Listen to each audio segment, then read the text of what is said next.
এখানে আমি 2 কাপ চাল বাটা নিয়ে নিলাম। একটা বড় আলু সেদ্ধ দিয়ে দিলাম।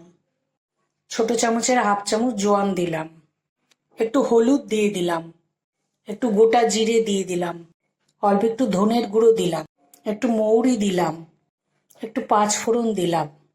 একটু নুন দিলাম। অল্প একটু চিনি দিলাম। একটু গোলমরিচ দিলাম। এবার অল্প একটু চিলি ফ্লেক্স দিয়ে দিলাম। সমস্ত কিছু দিয়ে মেখে নিলাম।